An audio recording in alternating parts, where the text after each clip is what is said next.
If you don't believe government should force people into some sort of Social Security or forced savings system, what happens when someone has grown old but was too indifferent or irresponsible to have set aside savings? What should happen to that person?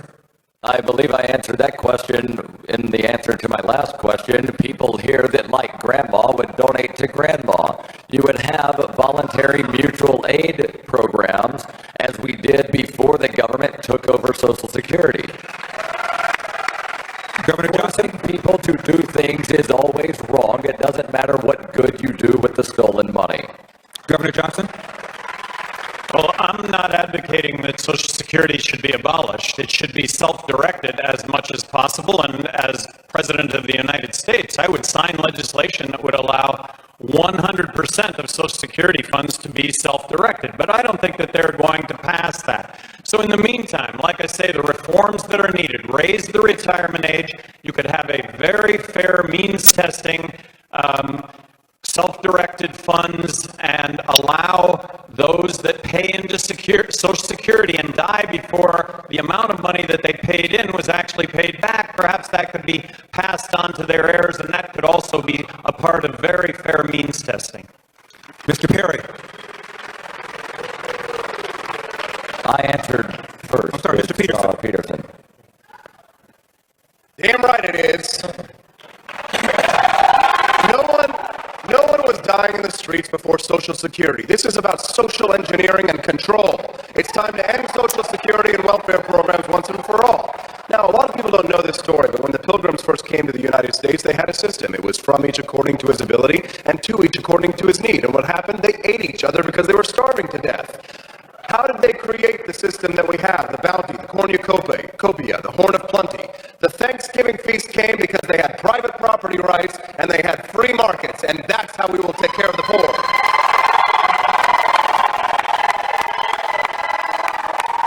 Dr. Feldman.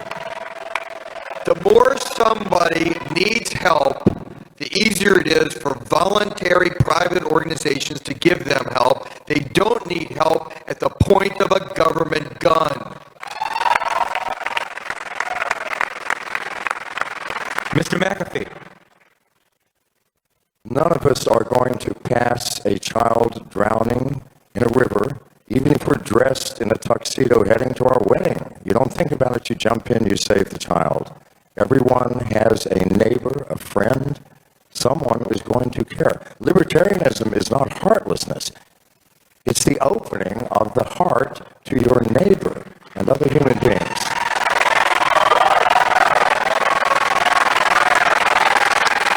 Governor Johnson, does global warming or climate change pose a threat to the planet? Well, I think the real question here is carbon emissions, and we should be, as consumers, we are looking to reduce carbon emission. And in that context, the free market has bankrupted coal. It's something that we've demanded. It's something that has happened.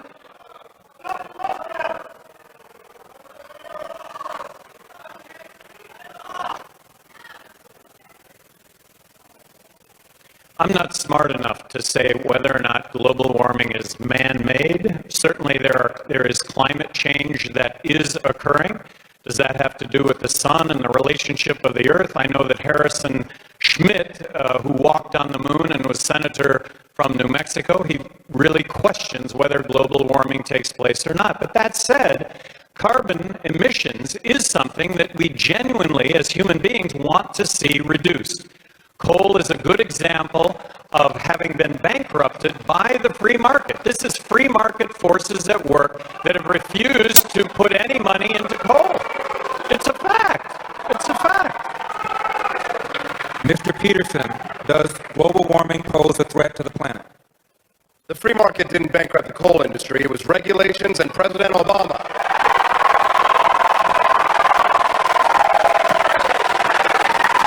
The greatest polluter on earth is the U.S. federal government. The free market can solve the problems of the environment. But what use is a clean environment if we have no freedom? I believe that whether or not global warming is true or not, that the government should stay the hell out of it. not smart enough to know whether or not climate change is killing us or not either, Governor, respectfully. But it was not the free market that bankrupted the coal industry. Hillary Clinton has said that she will end it. That's why you must nominate me so that I can take her out and we can restore liberty in America for every industry.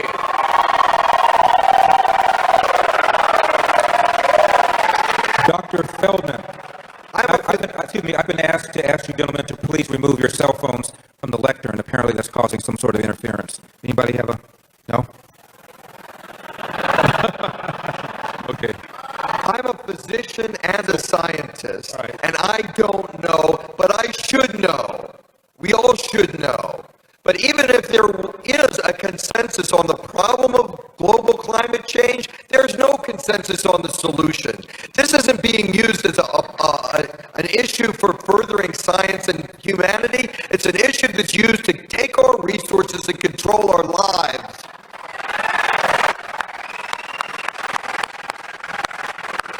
Mr. McAfee, does global warming or climate change pose a threat to the planet? Of course it does. We're not stupid people. The oceans are rising. Green areas are turning into deserts. However, with all the money in our government, has anything changed? No. The military is the largest polluter on this planet. Government can't fix it. Give us a chance. Maybe we can work it out. Mr. Perry. Has there been global warming? Well, allow me to present Exhibit A. There once was an ice age, and now there's not. The real question is, should the government do anything about it? And I say no.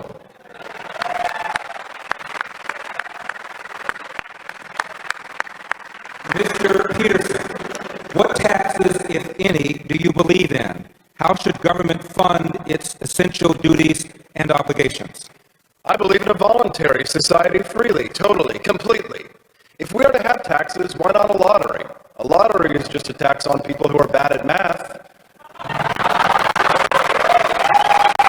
Our first president of the United States, George Washington, did sign lottery taxes because they said, George, how are we going to build the roads? So he found a way without coercing his citizens to allow a chance for us to find the best way for us to serve one another. The question isn't who will build the roads, we will build the roads. So when it comes to taxation, taxation is theft. But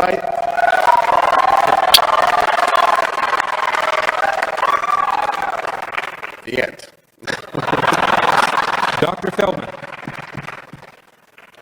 We have a responsibility to take care of each other, but we can do that without government stealing from us.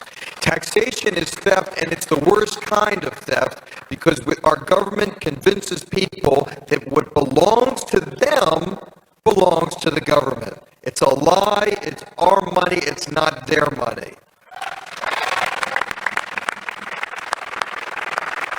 Mr. McAfee. This government survived, and this nation survived for 150 years with no income taxes. How was that possible? We had a government that was doing reasonable things at small cost. No taxation that involves the sweat of your brow can possibly be legal, and taxation was illegal until 1916. We can fund this government voluntarily. We have national parks. If you want to go to the park, pay some money. If you want to drive on a road, pay $1 for every 1,000 miles you drive. We can do this. But to do this, we have to stop the insanity of a government out of control and growing like a weed, and we can do that. Mr. Perry. With all due respect, your question is invalid because it presumes there are essential duties of government. If you want NASA to exist and send things into space, write a check to NASA. If you want the U.S. military to drone bomb children in the Middle East, write a check to the U.S. military, but don't force me to pay for it.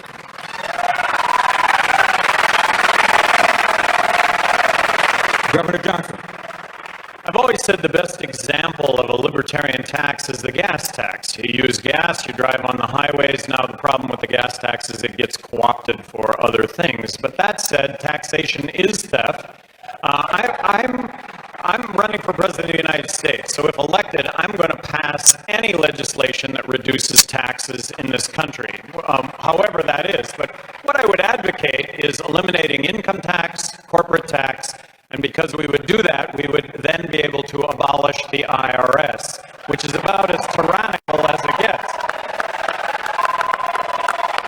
I would be elected president of the United States. I don't think Congress is going to abolish income tax and corporate tax without replacing with something. I think that they could replace it with a consumption tax. I would ask you to look at the fair tax as a way to dot the I's and cross the T's on how to accomplish one federal consumption tax.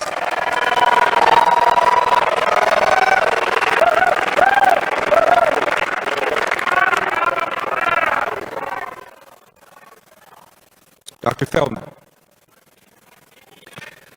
Should there... One. Sorry. It's a new question. What in here? Are we skipping Austin, or are you asking Dr. Feldman I a think I question? answered the tax. You already answered last. Yes. Didn't you? Yeah, so this next question goes to Dr. Feldman. Yes. Okay. Dr. Feldman, should there be a minimum wage? If not, how do you prevent employees from, as the left often says, exploiting workers? The minimum wage is always zero. Ask anybody who doesn't have a job, because the government is in control of the economy. We should raise wages for everybody by making more demand for working people to be productive. Thank you. Mr. McAfee. Do we need a minimum wage in a free market where you are worth a certain amount and you're not getting paid, and you may walk across the street at your will and get paid what you are deserved? No, it will happen. Minimum wages are an illusion. An illusion. It has nothing to do whether we are men or women or straight or gay or young or old. It has to do what can you do and what is that worth. That's the free market. Mr. Perry. I have a question for those that actually support a minimum wage, and hopefully it's nobody in this room, so look at this as rhetorical. As a small business owner, there are times when I actually don't make the minimum wage based on the amount of hours that I work versus what I bring in. So my question to you is, if you support a minimum wage, who should I steal the money from to make up the difference?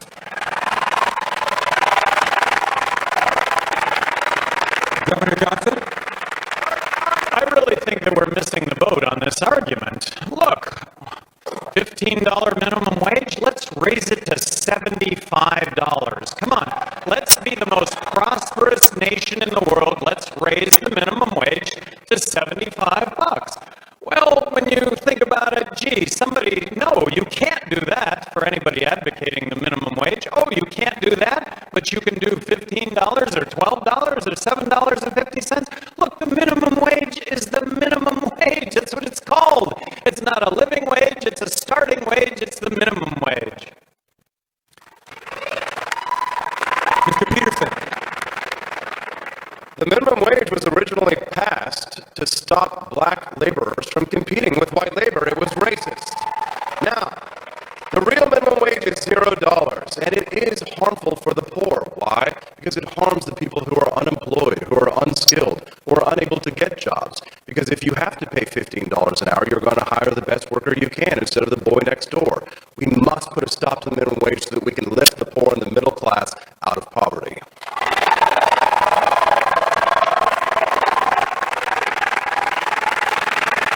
Mr. McAfee, should government, whether state or local, fund infrastructure, roads, bridges, sewers, electrical grids? And if government does not do it, who or what will?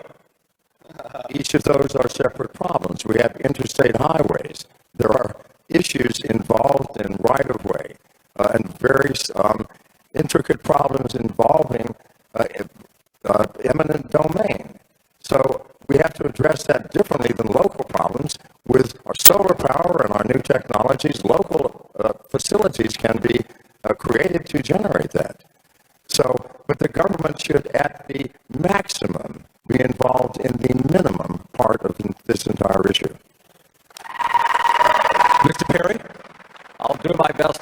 this in 30 seconds. We're in a hotel. Hotels thrive on having customers stay in their hotel, which means people need to get to their hotel, which means that people are probably coming to visit and do stuff. All of these places thrive on customers, meaning that they need a flat surface for all of their customers to come and go from. Businesses will be incentivized to have these flat surfaces called roads. We don't need to steal the money. Let the people who thrive from them pay for them. Voluntarily, of course. Governor Johnson. Well, infrastructure is the best example of how you can privatize this entire function, and you can do this through user fees to be able to accomplish that. Should government be in charge of that process? Well, you're probably going to have government administrate over it or issue a request for proposal to see this happen, but no, government shouldn't be involved in this. The private sector can be involved in this. Entrepreneurs can be involved in this and can apply the best taxes possible, which are user fees, by those that in fact use the infrastructure. Mr. Peterson. The old who will build the roads. Roads, roads, roads. Where we're going, we don't need roads.